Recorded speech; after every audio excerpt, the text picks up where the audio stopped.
In this lecture, we are going to look at a Colab notebook that does text classification using RNNs.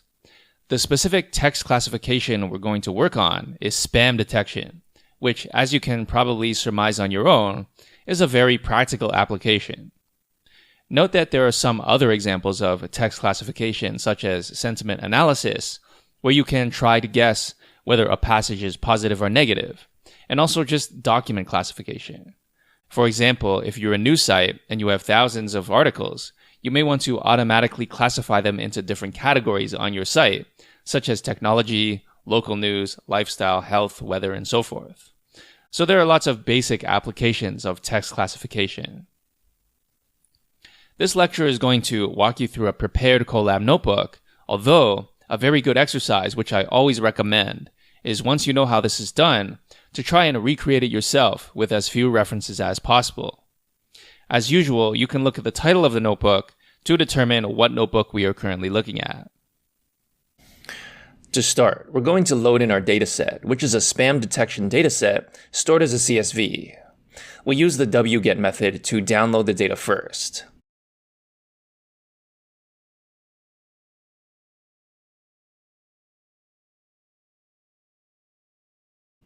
You'll notice that this is a very strangely formatted file. If we use the head command, you'll see that there appear to be some invalid characters. In addition, each line ends with 3 commas, but none of those columns contain any data.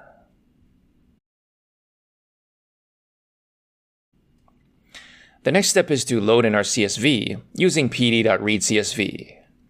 Notice that I've used an encoding called ISO 8859-1. The default is UTF-8, which does not work on this file due to invalid characters.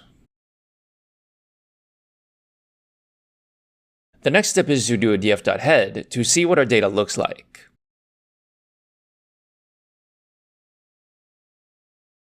It seems that the first 2 columns are simply called V1 and V2, and there are 3 completely empty columns after that. This makes sense since each line of our file ended with 3 commas. So in the next line, I'm going to drop these 3 unnecessary columns. The next step is to do a df.head again. And we see that the 3 columns are gone, as expected. Next, because I don't like having my columns named V1 and V2, I'm going to name them something a little better, labels and data. The next step is to do a df.head again to check that the columns have been successfully renamed.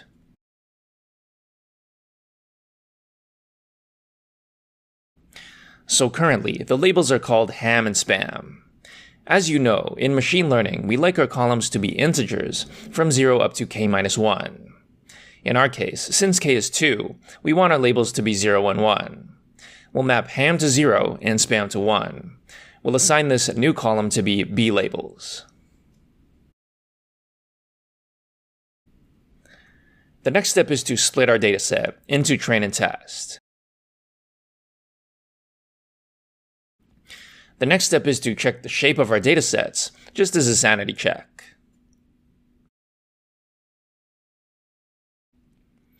So in the next few blocks of code, we're going to begin writing the code for text preprocessing. We'll start by initializing our word-to-index dictionary. Currently, this will only contain the padding token, which is assigned to have the index 0. So that's the format of this dictionary. The key is the word, and the value is its corresponding index. We also have a variable called idx, which I've initialized to 1. Basically, this variable will store our current index as we loop through the train set. So notice it's initialized to 1 because 0 is already taken by the padding token. But you'll see precisely how this word-to-index dictionary is used very shortly.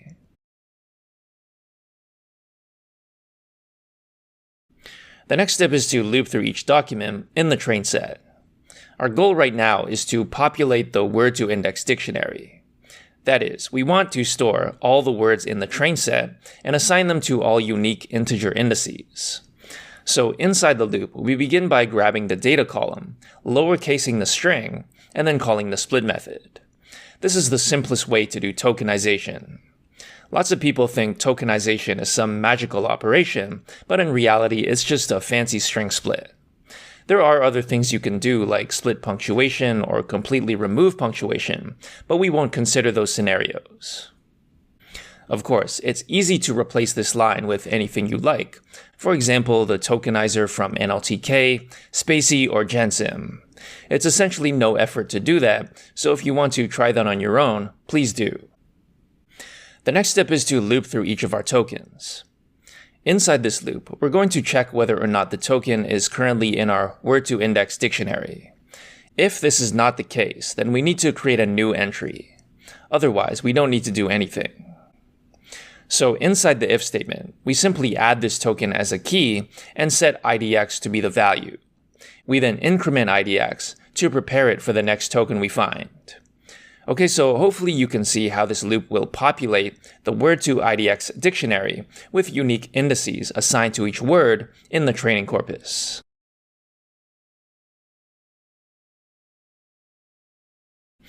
The next step is to simply print out the word-to-index dictionary to confirm that it contains what we expect.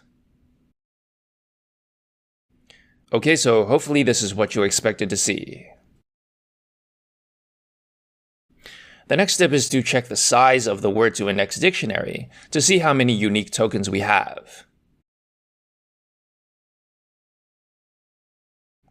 So as you can see, we have about 10,000 unique tokens. The next step, as you recall, is that we need to convert our text data into data that can be accepted by a neural network. This means we have to convert each document into a list of word indices. In order to do this, we'll start by creating an empty list called train sentences as int, hopefully for obvious reasons. The next step is to loop through the train set once again. Note that I've made a little comment here, which reminds you that we could have done this step and the previous step all at once. That is, we could have populated word-to-IDX and converted the data into lists of integers at the same time. So you may want to try that as an exercise. I think doing it separately makes things a little more clear. Okay, so inside the loop, we're going to re-tokenize the current document. So you can see how this is a bit inefficient since we've tokenized every document twice. Once we have the tokens, we then map them to integers using the word-to-IDX dictionary. After we get the result, which I've called sentence as int, we then append that to our list of train inputs.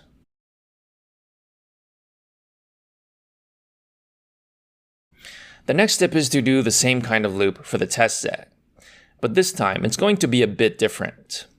The main reason is because we can't be sure that every word that appears in the test set also appeared in the train set. One common way of dealing with this is to simply not include those words. Another common method is to have a special token just for unknown words, but then you would have to train your neural network weights for unknown words as well. In this case, we're just going to ignore any words that do not appear in our word-to-IDX dictionary. Other than that, this loop is the same as above. Okay, so the next step is to check the size of our train and test inputs. So as you can see, they are the same as before. The next step is to create a data generator.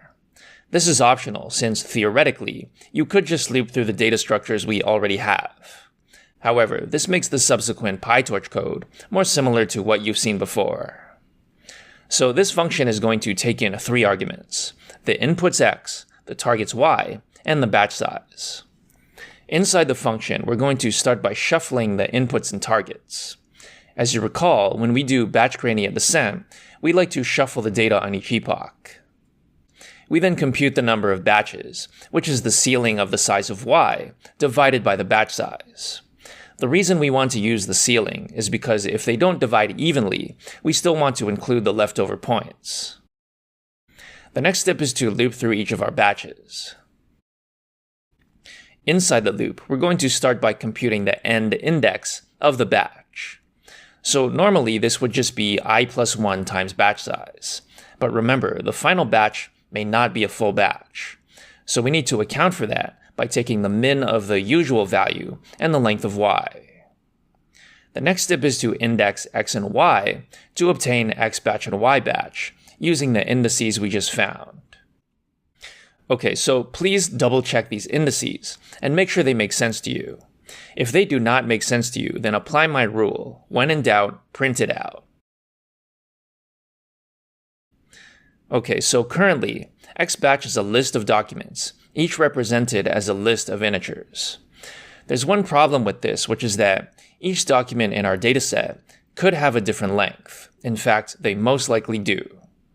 By default, RNNs don't work with sequences of variable length, so unless you want to write some additional code to handle that, then the typical way to deal with this is to make each sample in the batch have the same length. In order to do this, we first have to find the longest sequence in the batch. Of course, this is so that we can include all the data that appears in the batch.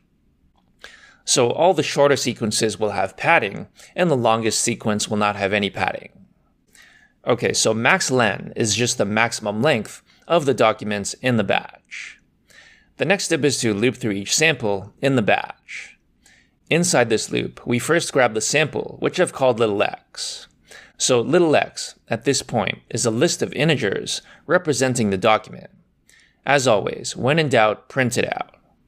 Okay, so the next step is to determine the amount of padding. Of course, this is just max len minus the length of x.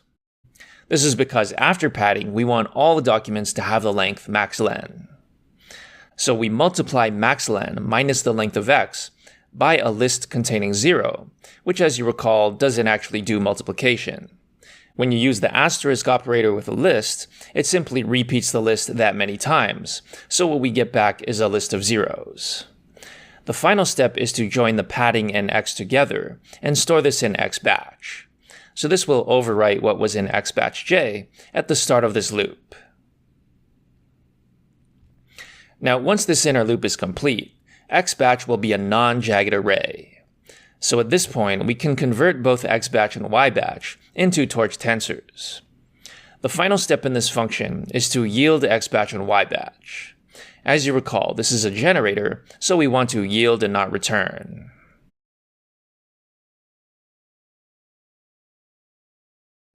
The next step is to test our new function. This will also show you how our generator is to be used.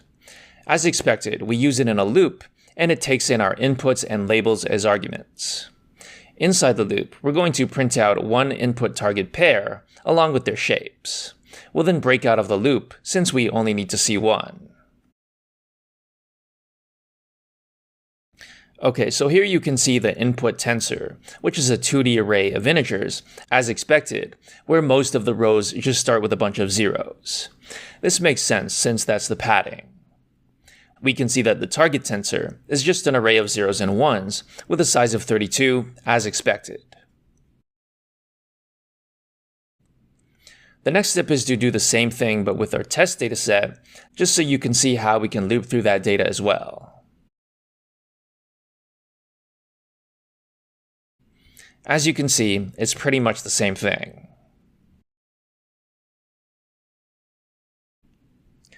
The next step is to set the device to be the GPU.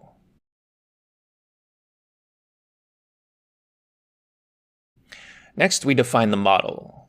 This is the same as the RNNs we looked at earlier, but with an embedding layer up front. So as input, we take in the vocab size, the embedding dimension, the number of hidden units, the number of hidden layers, and the number of outputs. The two relevant things for us in this section are of course the vocab size v and the embedding dimension d, since that specifies the size of our embedding matrix. Next, we create our three layers, the embedding, the LSTM, and the final dense layer. In the forward function, we pass our data through each of the layers. First, we create our initial LSTM states, H0 and C0. Next, we pass our data through the embedding layer. This gives us an n by t by d. Next, we pass our data through the LSTM layer. This gives us an n by t by m. Next, we do a global max pool. This collapses the t dimension and gives us an n by m. Finally, we pass our data through the last dense layer, and this gives us an n by k.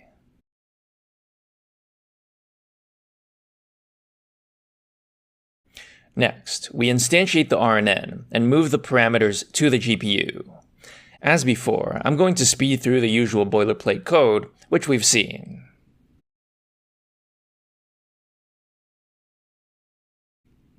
The next step is to create the loss and optimizer. The next step is to create simple lambda functions that can be used to call our data generators for train and test. You'll see that these shorter names are much easier to use throughout the notebook. The next step is to define the training function. The thing to pay attention to here is how we use the trainGen and testGen lambda functions. Also note that we explicitly move the inputs and targets to the GPU. Other than that, you've essentially seen all this before.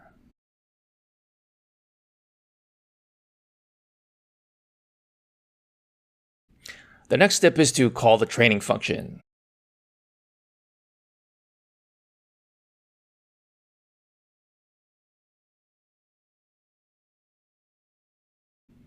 The next step is to plot the train and test loss per iteration. Okay, so the loss per iteration looks good. The next step is to calculate the accuracy. Again, notice that we simply use our trainGen and testGen lambda functions.